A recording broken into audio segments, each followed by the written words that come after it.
할렐루야. 오늘도 예배 자리에 나오신 성도님들을 환영하고 축복합니다. 시간 다 함께 찬송가 208장 내 주의 나라와 찬양하시겠습니다.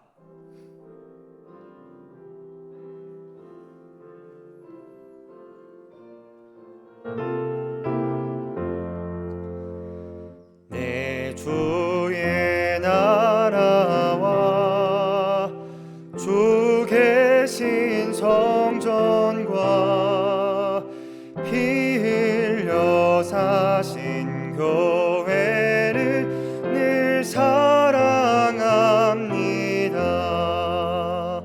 내 주의 교회는 천성과 같아서 눈동자같이 아끼사 늘 보호하시네.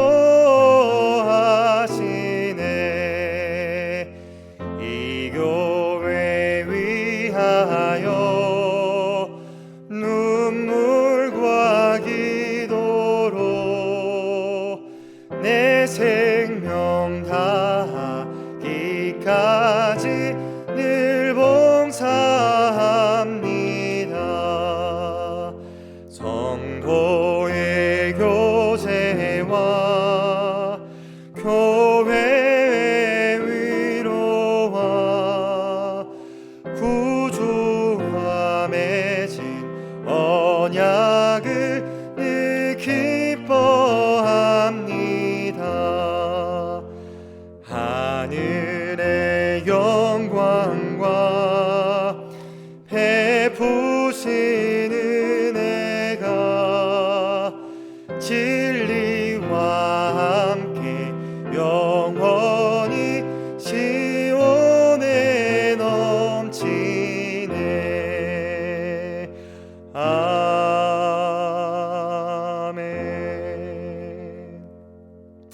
오늘 하나님께서 우리에게 주시는 말씀은 고린도전서 1장 18절에서 25절까지의 말씀입니다. 고린도전서 1장 18절에서 25절까지의 말씀 한 절씩 교독하시고 마지막 절은 합독하시겠습니다. 십자가의 도가 멸망하는 자들에게는 미련한 것이요 구원을 받는 우리에게는 하나님의 능력이라. 기록된 바 내가 지혜 있는 자들의 지혜를 멸하고 총명한 자들의 총명을 폐하리라 하였으니 지혜 있는 자가 어디 있느냐, 선비가 어디 있느냐, 이 세대의 변론가가 어디 있느냐. 하나님께서 이 세상의 지혜를 미련하게 하신 것이 아니냐. 하나님의 지혜에 있어서는 이 세상이 자기 지혜로 하나님을 알지 못하므로 하나님께서 전도에 미련한 것으로 믿는 자들을 구원하시기를 기뻐하셨도다. 유대인은 표적을 구하고 헬라인은 지혜를 찾으나 우리는 십자가에 못 박힌 그리스도를 전하니 유대인에게는 거리끼는 것이요 이방인에게는 미련한 것이로되 오직 부르심을 받은 자들에게는 유대인이나 헬라인이나 그리스도는 하나님의 능력이요 하나님의 지혜니라. 함께 읽습니다. 하나님의 어리석음이 사람보다 지혜롭고 하나님의 약하심이 사람보다 강하니라. 이는 살아계신 하나님의 말씀입니다. 아멘. 우리 잠깐 기도하시고 함께 말씀 보겠습니다. 사랑의 하나님, 감사합니다.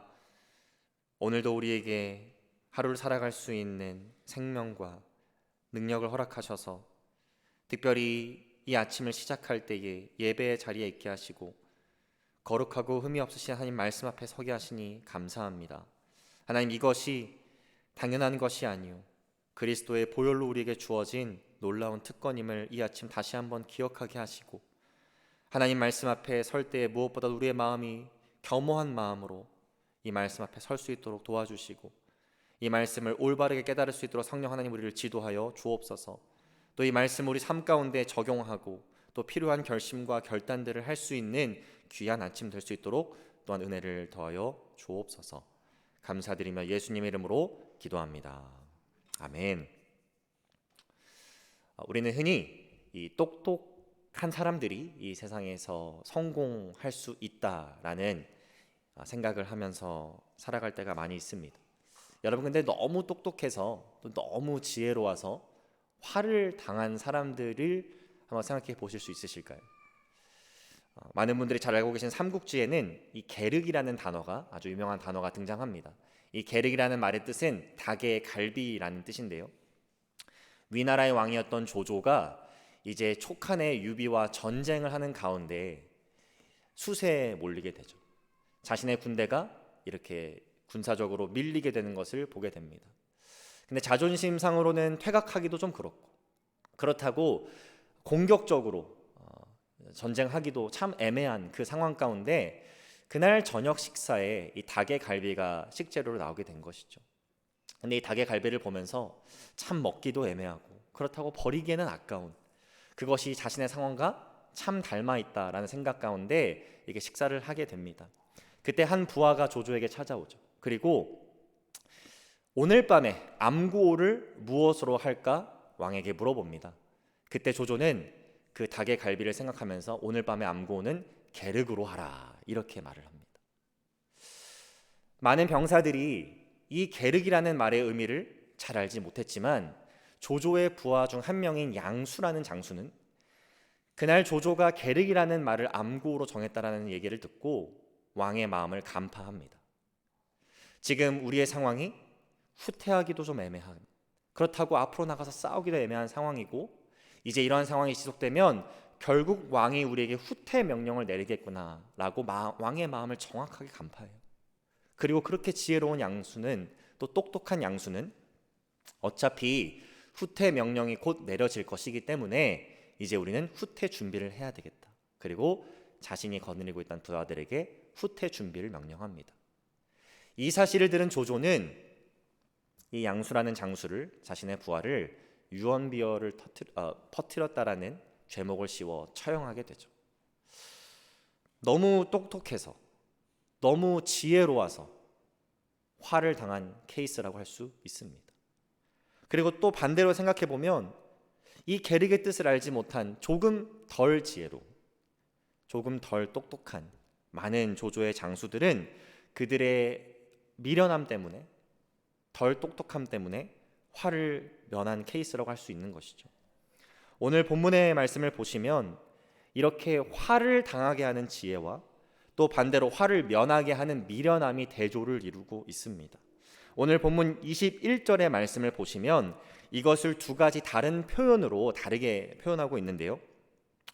먼저 21절 말씀을 보면 하나님의 지혜라는 단어가 등장합니다. 하나님의 지혜. 그리고 우리가 쭉 읽어나가다 보면 자기 지혜라는 표현이 또 등장해요. 하나님의 지혜가 있고 또 자기 지혜, 즉 세상의 지혜가 있다라고 바울은 우리에게 가르쳐주고 있습니다. 그렇다면 여기서 말하는 이 자기 지혜, 이 자기 지혜는 정확하게 무엇을 가리키는 것일까요? 오늘 본문 18절, 가장 첫 번째 절로 가보게 되면 이 자기 지혜, 세상의 지혜의 의미를 바울이 간결하게 설명해 주고 있어요. 이것은 바로 십자가의 도를 미련하게 여기는 것, 이것이 세상의 지혜고 자기 지혜의 모습이라는 겁니다. 이 십자가의 도를 미련하게 여긴다, 이 표현을 우리가 정확하게 좀 이해하기 위해서는 이 십자가라는 것을 조금 묵상해 볼 필요가 있어요. 여러분, 이 십자가라는 것이 여러분들에게 어떠한 의미를 갖고 있으신가요? 사실 현대 시대를 살아가는 우리에게 있어서 이 십자가라는 것은 어떤 우리의 신앙을 그냥 익스프레스하는 상징물이나 심볼 정도로 그쳐질 때가 있습니다. 자동차에 십자가 모형을 달아놓는다든지, 또 집에 십자가 나무판을 걸어놓는다든지, 이것은 내가 크리스천 또는 캐톨릭이라는 어떤 내 신앙을 익스프레스하는 심볼 정도로 우리는 여길 때가 있는 것이죠. 또 세상 사람들은 어떻습니까? 이 십자가를 액세서리화해서 자기를 치장하는 데 쓰기도 합니다. 목걸이로도 만들고 또 귀걸이로도 만들어서 자신을 꾸미는 어떤 패션 아이템으로 이 십자가를 사용하기도 하죠. 그런데 우리가 십자가의 도라는 표현을 더 깊이 있게 이해하기 위해서는 당시 유대인들과 로마인들이 십자가의 의미를 어떻게 받아들였는가를 꼭 생각해 봐야 합니다. 먼저 유대인들에게 있어서 십자가는 어떤 의미였을까요? 신명기 21장 22절에서 23절을 보게 되면 이 나무에 매달린다라는 것이 어떠한 의미인지를 우리에게 알려주고 있습니다. 신명기 21장 22절, 23절 말씀인데요. 사람이 만일 죽을 죄를 범함으로 내가 그를 죽여 나무 위에 달거든 그 시체를 나무 위에 밤새도록 두지 말고 그날에 장사하여 내 하나님 여호와께서 내게 기업으로 주시는 땅을 더럽히지 말라. 나무에 달린 자는 하나님께 저주를 받았습니다. 나무에 매달려 죽는다라는 것, 다시 말해서 십자가에 매달려 죽는다라는 것은 유대인들의 입장에서 본다면 그 자가 하나님의 저주를 받았기 때문에 그렇게 십자가 매달려서 죽는 것이라고 말할 수 있는 증거가 된다라는 것. 우리가 계속해서 묵상해 나가고 있는 갈라디아서 말씀에도 이런 말씀이 있습니다. 지금 우리가 읽었던 이 신명기 21장 말씀을 인용하면서 갈라디아 3장 13절의 말씀에는 그리스도께서, 즉 예수님께서 바로 그 하나님의 저주를 우리를 대신해서 받으셨다라는 말씀이 나오고 있어요. 유대인들에게 있어서 이 십자가 매달린다라는 것, 하나님의 저주의 대상이 된다라는 겁니다. 그렇다면 로마인들에게는 이 십자가가 어떻게 다가왔을까요? 이 기원전 1년에 활동했던 이 마르커스 시세로라는 로마 철학자가 있는데요. 이 철학자는 십자가 형벌을 이렇게 표현합니다. The most cruel and disgusting punishment. 이걸 한국말로 해보면 가장 잔인하고 수치스러운 형벌이라고 표현하고 있어요. 그리고 그 문서를 조금 더 읽어보면 이 사람이 이렇게까지도 말합니다. 로마 시민권자들에게 있어서 이 십자가 형벌을 머릿속으로 떠올리는 것, 그리고 입으로 말하는 것조차 금해야 할 정도로 이 십자가라는 것은 그들에게 추악하고 가증스러운 것이라고 문서에 이렇게 기록합니다. 그럼 많은 교회들이 또 교회 지붕 위나 또 예배당 안에 이렇게 십자가를 걸어 놓잖아요. 그래서 어떤 분들은 이렇게 말씀하시는 분들이 있어요. 아니, 그렇게 잔인한 사형 집행 도구를, 그 추악한 가증한 심볼을 왜 굳이 우상화해서 교회 안에다가 아니면 교회 지붕에다 걸어 놓느냐, 왜 그렇게 불필요한 일을 하느냐, 이렇게 말씀하시는 분들도 있습니다. 그런데 여러분 잘 알고 계시죠? 우리가 그 십자가를 통해서 사형 집행 도구에 포커스를 하려고 하는 게 아닙니다. 가증스럽고 추악한 일에 쓰였던 어떤 도구를 상징화해서 그것을 우상화하는 게 아니에요. 우리가 십자가를 사용하는 이유는 그 십자가를 보면서 바울과 그의 동역자들이 전했던 그 십자가의 도를 다시 한번 선포하고 기억하고자 함에 있는 것입니다. 예수님의 십자가 죽음이 그가 하나님의 말씀을 성취하신 메시아이시며 우리의 죄를 대신 대속하신 하나님의 아들이라는 증거가 되기에 우리는 그 십자가를 사용하여서 그 십자가의 도를 선포하고 그 십자가의 도를 기억하는 것이죠. 그런데 바로 이 부분이 세상의 지혜, 21절에 나왔던 이 자기 지혜에 빠진 자들이 십자가의 도를 미련하다고 여길 수밖에 없는 이유가 됩니다. 본문 22절을 보시면 이 자기 지혜에 빠진 유대인들은 무엇을 구한다라고 되어 있나요? 그들은 표적을 구한다라고 되어 있습니다. 여러분, 여기서 말하는 유대인들은 메시아를 기다리던 사람들일까요? 메시아를 기다리지 않던 사람들일까요? 이 사람들은 기다리던 사람들입니다. 그들이 구했던 표적은 무엇일까? 메시아가 정말 이 땅에 왔을 때 그 메시아를 메시아라고 말할 수 있는 그들이 구했던 표적은 무엇일까?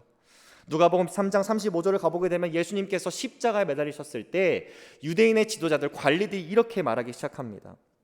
백성은 서서 구경하는데 관리들은 비웃어 이르되 저가 남을 구원하였으니 만일 하나님이 택하신 자 그리스도이면 자신도 구원할지어다. 그들이 바랬던 메시아상은 이렇게 무기력하게 십자가에서 죽어가는 메시아가 아니라 그들을 탄압하고 억압했던 로마 정부를 없애버리고 이스라엘을 재건할 정도의 놀라운 표적을 나타낼 자였어요. 그런데 너무나도 무기력하게 죽어가는 예수님을 보면서 그들은 그 예수님을 절대 메시아로 인정할 수 없었을 것입니다. 또 다시 본문 22절로 돌아가 보게 되면 이 자기 지혜에 빠진 헬라인들은 무엇을 구한다고 되어 있나요? 그들은 지혜를 구한다라고 바울이 이야기하고 있습니다. 여기서 말하는 지혜는 우리가 흔히 이 포지티브하게 여기는 긍정적으로 생각하는 지혜의 개념이 아닙니다. 여기서 말하는 지혜는 당시 헬라인들이 쫓았던 가장 추상적이고 소모적인 철학을 의미하고 있어요. 이런 지혜는 깨달음을 얻는 데 목적을 두고 있지 않습니다. 인간의 고상함과 인간의 능력을 높이고 추앙하는 데 그 목적을 두고 있어요. 그래서 그 당시에 가장 존경받고 또 인정받았던 사람들이 누구였습니까? 그 당시 헬라 철학가들과 사상가들이었어요. 이러한 이들에게 있어서 가장 추악하고 가증스럽게 여겨지는 십자가 형벌을 받은 사람은 어떻게 여겨졌을까요?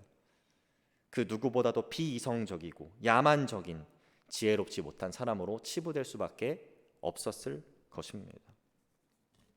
하지만 바울은 이렇게 똑똑해 보이고 이성적인 자들의 이 자기 지혜가 그들에게 너무나도 처참한 결과를 가져다 주었다라고 오늘 본문에서 이야기하고 있어요. 먼저 18절을 보시면 십자가의 도가 멸망하는 자들에게는 미련한 것이다 라고 말하고 있습니다. 이렇게 자기 지혜에 빠진 자들은 멸망할 수밖에 없다. 21절에 넘어가 보게 되면 하나님의 지혜에 있어서는 이 세상이 자기 지혜로 하나님을 알지 못한다. 이 자기 지혜에 빠진 사람들은 하나님을 알 수가 없다. 이렇게 바울이 얘기합니다. 제가 인터넷에서 흥미로운 기사를 하나 보게 되었는데요.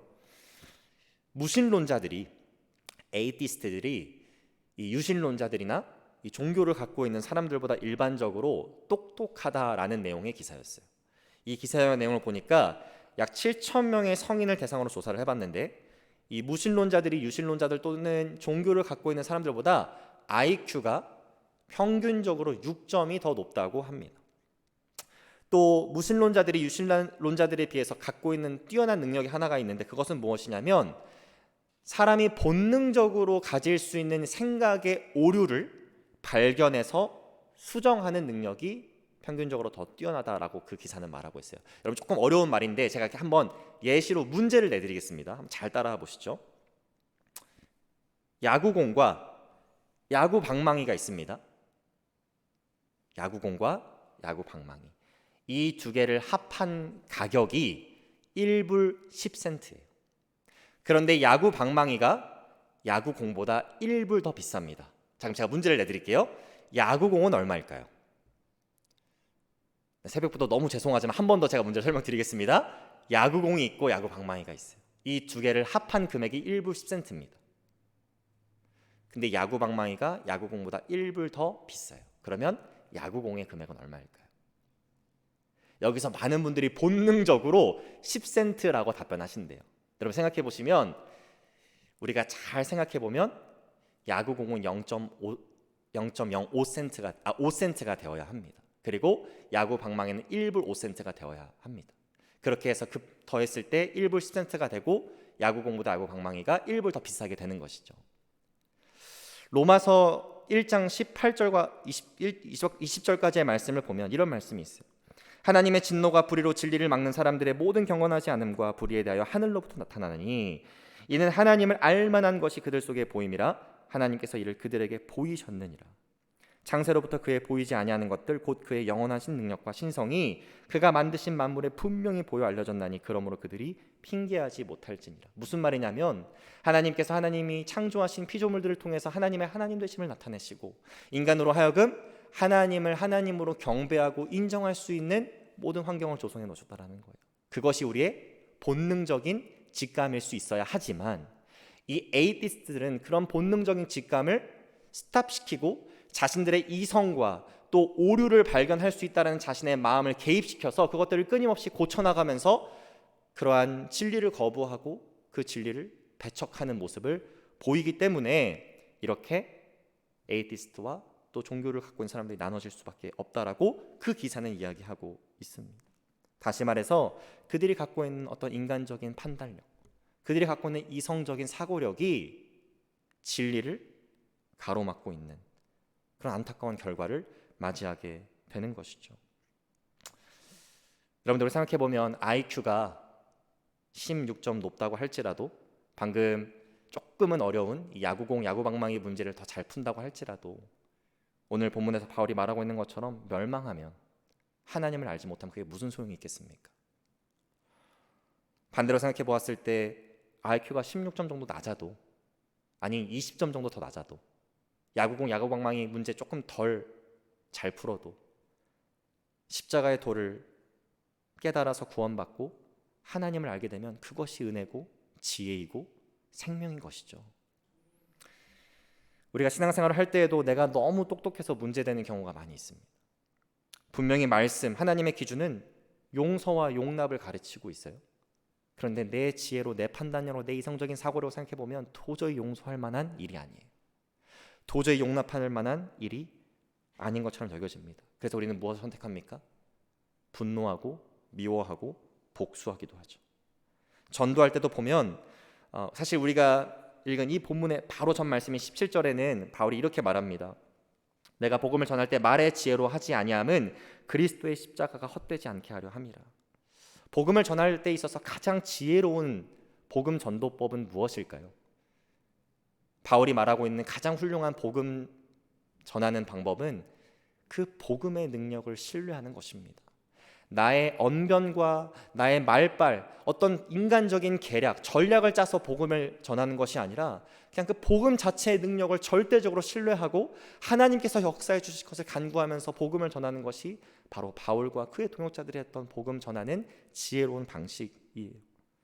그런데 우리는 너무나 인간적인 방법, 또 이성적인 사고력, 또 사람의 지혜를 가지고 하나님의 일을 하려고 할 때가 많이 있다는 겁니다. 그럼 그 결과는 어떻게 될까요? 열매가 맺힐 수가 없는 것입니다. 저는 우리 사랑하는 하늘교회 성도님들께서 너무 똑똑하지 않으셨으면 좋겠습니다. 세상적인 기준에서는 조금 미련해 보여도 그 지혜로운 십자가의 도를 바라보실 수 있었으면 좋겠어요. 더 나아가서 하나님의 말씀과 하나님의 법도를 기준으로 여기고 그것을 가장 지혜롭게 여기는 지혜를 여러분 누리셨으면 좋겠습니다. 그렇게 되었을 때에 오늘 본문에서 등장하는 이 멸망하는 자들, 또 하나님을 알지 못하는 자들과 다르게 구원받는 자들이 되는 것이고 하나님을 깊이 있게 알아가는 자들이 될 수 있는 것이죠.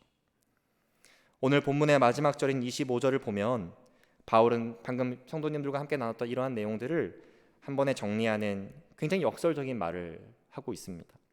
25절의 말씀인데요, 하나님의 어리석음이 사람보다 지혜롭고 하나님의 약하심이 사람보다 강하니라.